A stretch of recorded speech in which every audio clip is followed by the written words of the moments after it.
Hi, I'm Ryan, 32, and last month my parents crawled back into my life after 15 years, only to demand money like I was their personal retirement plan. Wild part?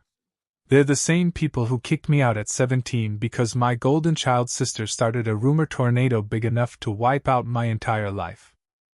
But before we get to the part where they showed up acting like they'd raised me into success, let me take you back to the beginning, specifically to the year I learned my family tree wasn't a tree at all, just a rotten stick held up by denial and bad parenting. Growing up, my sister Vanessa was everything my parents ever wanted. Straight A prodigy. Piano princess. Future doctor. Basically the human version of a college brochure. If she breathed, they applauded. If she blinked, they framed it. Me? I was the kid who liked engines, baseball, and hanging out at the skate park. Apparently, that placed me somewhere between mild disappointment and family embarrassment. When Vanessa got into pre-med on a full scholarship, my parents practically held a parade. When I made varsity baseball sophomore year, Dad grunted without looking up from his newspaper, which was his version of emotional connection. By the summer before my senior year, I'd accepted the family dynamic for what it was. Vanessa was the sun, and I was the tree stump somewhere behind the garage. Still, life was good. I had friends, a job I loved at a local auto shop, and enough saved up to buy a beat-up Ford Ranger I planned to resurrect like some kind of greasy automotive Frankenstein. Then Vanessa came home for one weekend and burned my entire world to the ground. I didn't see it coming. She wandered into the garage while I was elbows deep in a carburetor, asking random questions about my job, my friends, the girl I was seeing. Totally harmless stuff, or so I thought. The next day I walked into the kitchen and found my mom staring at me like she'd discovered a dead raccoon in my backpack. Dad stormed out of his office holding his phone like it had personally offended him. Vanessa sat at the table with this satisfied little smirk, like the villain in a teen drama who's about to monologue. They accused me of dealing drugs. Not using, selling. At school. To kids. Vanessa had proof. Fake texts. Screenshots. Elaborate lies delivered with Oscar-worthy sincerity. I tried to fight it. Begged them to check my phone. Call my boss. Asked literally anyone who knew me. But they didn't want answers, they wanted outrage. So they gave me 1 hour to pack. 1 hour to dismantle my life because my sister needed attention and my parents needed a convenient villain. I grabbed what I could. A backpack. A duffel bag. 17 years of life crammed into 2 bags like I was being evicted from existence. Vanessa watched me leave with this cold, satisfied calm, like she'd wanted this all along. And I walked out that door fully expecting my life to be over. Little did I know it was just getting started. Getting kicked out at 17 wasn't dramatic or cinematic. There was no thunderstorm, no ominous music, just me standing on the sidewalk with 2 bags and a heartbeat that felt too loud in my chest. My parents closed the door like I was a door-to-door salesman they were tired of pretending to be polite to. I didn't cry. I didn't scream. I just walked. Jason, my best friend since middle school, let me crash in his basement for a few days. His parents didn't know, and we kept it that way because they were the type to call my mom to sort things out. And that would have ended with me sleeping behind a dumpster. During the day I worked my shifts at the garage like nothing had changed, even though everything had. I felt like a ghost haunting my own life, half present, pretending I wasn't sleeping on a musty old couch that smelled vaguely like wet socks. After about a week, Frank, the owner of the garage, pulled me aside. He was one of those quiet, no BS guys with hands permanently stained engine black and eyes that noticed everything. "You living in your friend's basement?" he asked. I'd opened my mouth to lie, but he already knew. He said he had a tiny apartment above the shop. Bare bones. 1 bedroom, private bathroom, a kitchenette barely big enough for a microwave. He used it for storage but told me I could stay there rent-free if I helped with extra weekend projects. Rent-free. At 17. After being thrown out like a bag of trash. I didn't cry then either. But it was close. The apartment became my refuge. The sound of tools in the shop below became my lullaby. Frank, who'd barely said more than 10 words to me at a time before, slowly turned into the father figure I didn't know I needed. But school? That was brutal. Vanessa had made sure everyone heard the story, her version of it anyway. Suddenly, I was that kid. The whispers followed me everywhere. Even Ashley, the girl I'd been seeing, dumped me instantly. Her parents didn't want her dating a drug dealer, which was wild considering I didn't even know what half the slang in Vanessa's fake texts meant. But my real friends stuck by me. Jason, Tyler, the guys on the baseball team. They knew I wasn't that guy, and that kept me from collapsing under the weight of the rumors. Between full-time work and senior year, I barely slept. But I survived. And somewhere along the way, I discovered something important. I was good at this. Really good. Engines made sense in a way people didn't. Cars didn't lie. They didn't twist your words. If something was wrong, it showed you. If you fixed it, it worked again. There was comfort in that honesty. By 19, I was Frank's best mechanic. Customers asked for me by name. I bought that old Ford Ranger I'd wanted and rebuilt it piece by piece. It was slow, ugly, loud, and perfect. And still, nothing from my parents. No calls. No texts. No apologies. Just radio silence, like I'd been erased from the family photo album. Eventually I stopped waiting for them. When Frank made me his business partner at 21, I realized something bigger than any apology could have given me. The moment my parents kicked me out was the moment my real life began. And I was building something. Something mine. Something they'd never understand. By 23, the garage wasn't just a job, it was my whole identity. Frank had taught me everything from diagnosing weird engine noises to dealing with customers who thought YouTube tutorials made them mechanics. The regulars trusted me. New clients came from referrals. I had my own key, my own schedule, my own corner of the shop where nobody touched my tools unless they had a death wish. Then came the restorations. It started with a '65 Impala someone dragged in looking like it had survived a tornado, a house fire, and an angry raccoon infestation. Most people would have called the junkyard. I saw potential. 4 months later, it rolled out looking showroom new. When the owner cried, that was the moment I realized this was what I wanted to do forever. Word spread. A local paper ran a small feature. Classic car guys started poking their heads in, asking, "Hey, are you the kid who did that Impala?" My social media, something I barely used, suddenly had strangers commenting on pictures of rusty frames like I was posting Renaissance art. Then came the Barracuda. A '70 Plymouth so far gone it looked like tetanus with wheels. 8 months of blood, sweat, and swearing later, it won Best in Show at a regional event. Me. A kid thrown out at 17. Standing on stage holding a trophy I swear weighed more than my emotional baggage. That win changed everything. Magazines called. Trade schools invited me to speak. Customers from other states drove hours just to talk restorations. I had to hire 2 more mechanics because demand was exploding.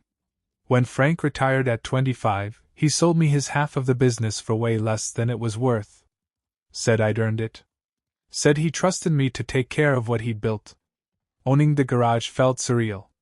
I renamed it Legacy Autoworks, not because I was thinking about my legacy, but because Frank deserved one. And because rebuilding things felt like the story of my life. I bought a house. A small one, but mine. I had steady work, steady income, steady sleep for the first time in years. Rachel, who I had met when she brought her car in for repairs, was the first person I ever told the whole story to. She didn't try to fix me. She didn't tell me to reconnect with family. She just listened. And stayed. The business kept growing. My life kept getting better. Sometimes I think about my parents, but only in that detached, distant way you think about a dream that stopped making sense once you woke up. Then one morning, everything changed. I was working on a '67 Mustang, covered in grease and minding my own business, when my phone rang. Unknown number. I wiped my hands, answered, and heard a voice I hadn't heard in nearly a decade. My mother. She said my name like it tasted strange in her mouth. She said she'd seen me in some article. She said she was proud. Then she told me why she was really calling. They needed money. Medical bills. Debt. My dad's health failing. Their savings gone. And for the first time in 8 years, they wanted something from the son they'd thrown out like trash. I didn't yell. I didn't cry. I didn't say no. I just said, "I'll think about it." But what I was really thinking was, so this is it.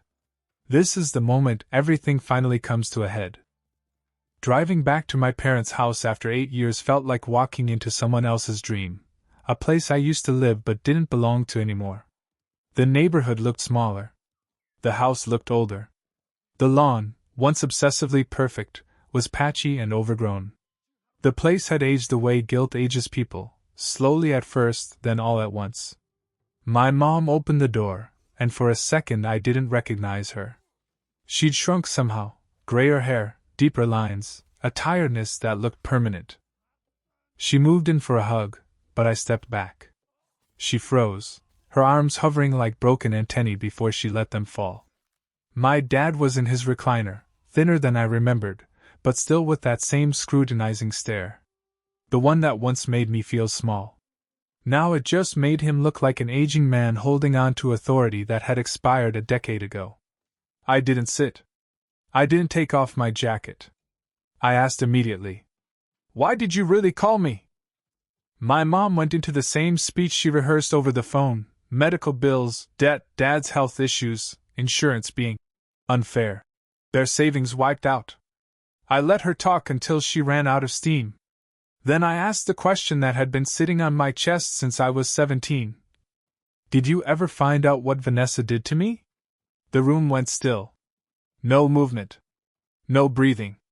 No excuses ready on their tongues. Then my dad shifted, uncomfortable for the first time in his life. My mom looked at her hands like they had the answers. Turns out, yes, they knew. They'd found out 2 years after I left. Vanessa had been caught falsifying research data at med school. When the school investigated, they found patterns: lying, manipulating, framing other students for things she'd done. And in the chaos, she broke down and told them everything, including what she did to me. My parents had known for 6 years that I was innocent. 6 years. And they never said a word. I felt something in my chest crack, not heartbreak, not anger, just something old and rusted finally snapping off. "Why didn't you call me?" I asked. My mom started crying instantly. "We were ashamed. We didn't know how to face you." My dad tried for stoic. "We figured you'd moved on." I let out a short, humorless laugh. "So you were too ashamed to apologize, but not too ashamed to ask for money?" That one hit my dad so hard he flinched. I pressed on. "You threw me out at 17 based on fake texts. You didn't ask me anything. You didn't speak to anyone who actually knew me. You didn't check my phone. You didn't call my boss. You didn't wait even one night to think. You just kicked me out." They tried to defend themselves. Fear. Convincing lies. Protecting Vanessa. Blah blah blah. The same tired excuses they'd used my whole childhood. So I told them everything. How I'd slept in Jason's basement. How I'd eaten ramen for weeks. How Frank had taken me in and given me a home. How I'd worked double shifts to survive my senior year. How it took years of therapy to believe I wasn't disposable. How every relationship felt like a countdown to abandonment. My mom sobbed harder. My dad looked away. Good. Let them sit with it. I told them about Frank teaching me how to run a business. About the garage. About buying my house. About the restorations, the awards, the articles, the customers. About everything I'd built with my own 2 hands. "You think I owe you money?" I asked quietly. "You think you get to show up after 8 years, After knowing I was innocent for 6 of them, and asked me to fix your mistakes? My dad finally snapped, yelling about respect and family duty. I stared at him. Calm. Steady. I don't owe you anything. Respect isn't inherited. It's earned. And you earn none. I stood up. My mom reached out again. I stepped back again. I forgive you, I said. Not for you. For me. Because I'm done carrying this. Their faces brightened, too fast, too hopeful. But forgiveness doesn't mean reconciliation. It doesn't mean money. It doesn't mean a relationship. It means I'm walking away without dragging the past behind me. My dad's face fell. My mom started sobbing again. I didn't care. I walked out of that house the same way I had 15 years ago. Only this time, I wasn't broken. This time, I was free. The drive home didn't feel triumphant. It felt quiet. Heavy in a way that wasn't painful, just empty.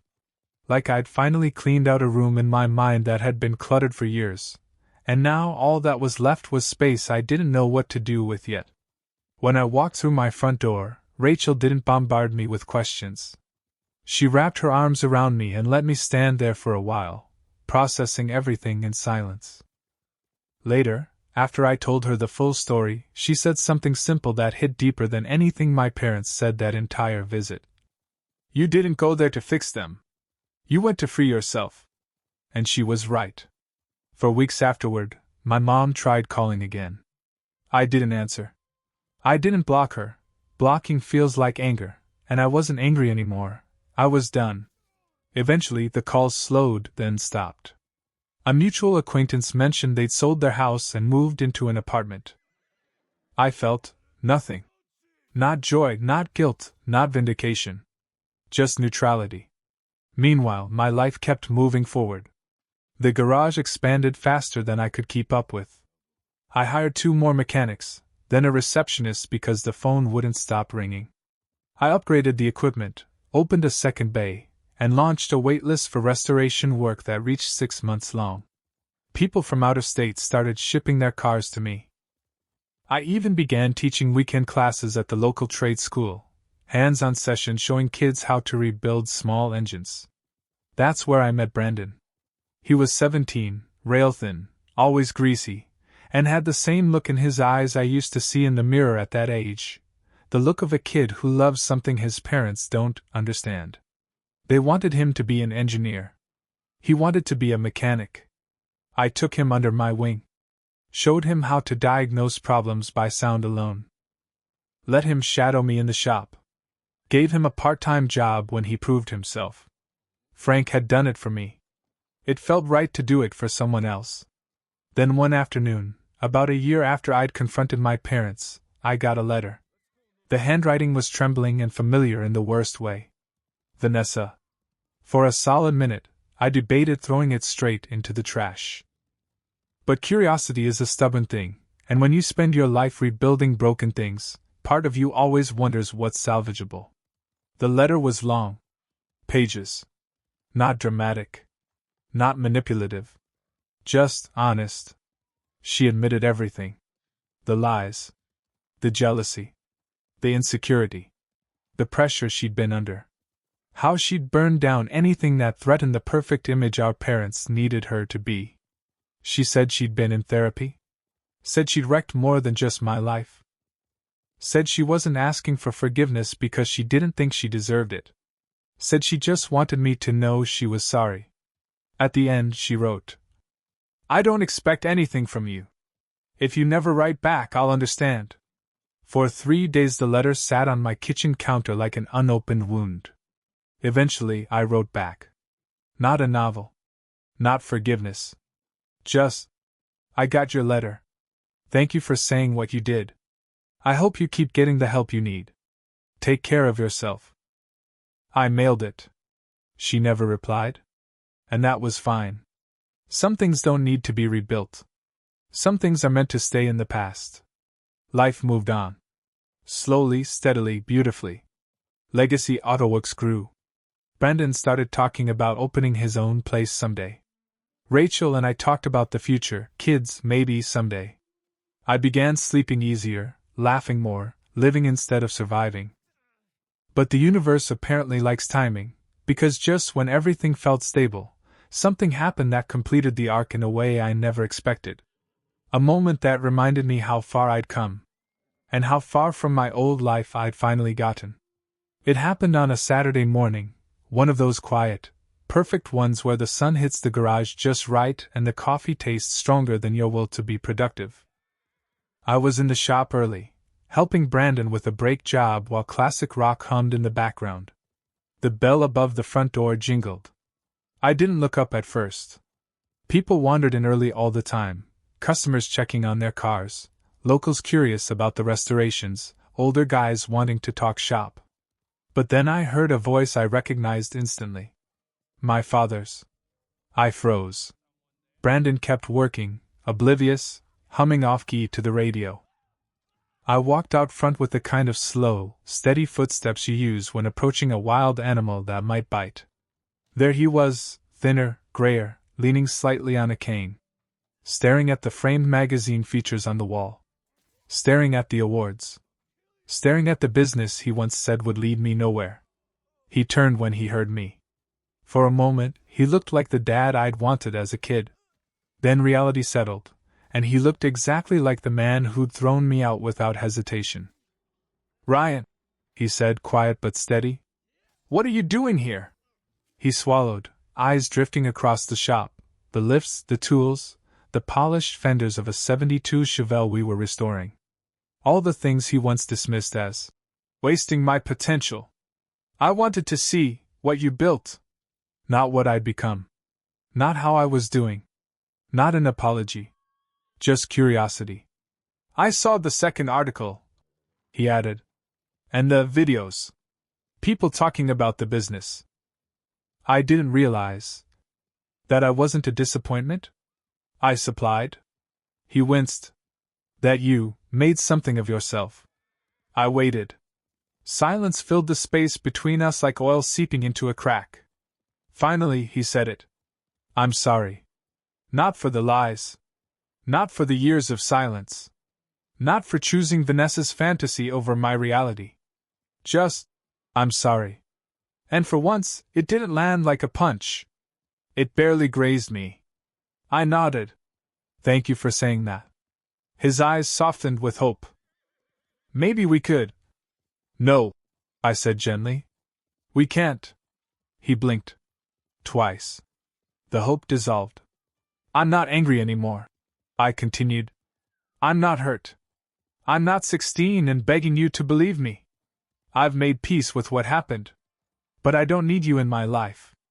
And I don't want a relationship built on guilt or regret." He looked down at his hands. "I understand." And for the first time in my life, I think he actually meant it. He nodded once, turned, and walked out the door. Slow. Alone. A man finally living with the consequences he once handed to a terrified teenager. When the door clicked shut, Brandon wandered in holding a socket wrench. "Who was that?" he asked. "No one important," I said. And I meant it. The rest of the day was normal: work, grease, music, laughter. The kind of normal I used to think I'd never have. The kind of normal I built myself. That night, I sat on my porch with Rachel, watching the sun dip behind the trees. "You okay?" she asked. "Yeah," I said. For the first time in my life, I think I really am. Because here's the truth. Some families break you. Some betray you. Some throw you out and expect you to crawl back. But some families, like Frank, like Rachel, like Brandon, are the ones you choose. The ones who stay. The ones who show up. And the life I built? That's my legacy. Not the trauma. Not the lies. Not the people who left. But the people who stayed. The people I became. And the home I built from the ashes of the one I lost.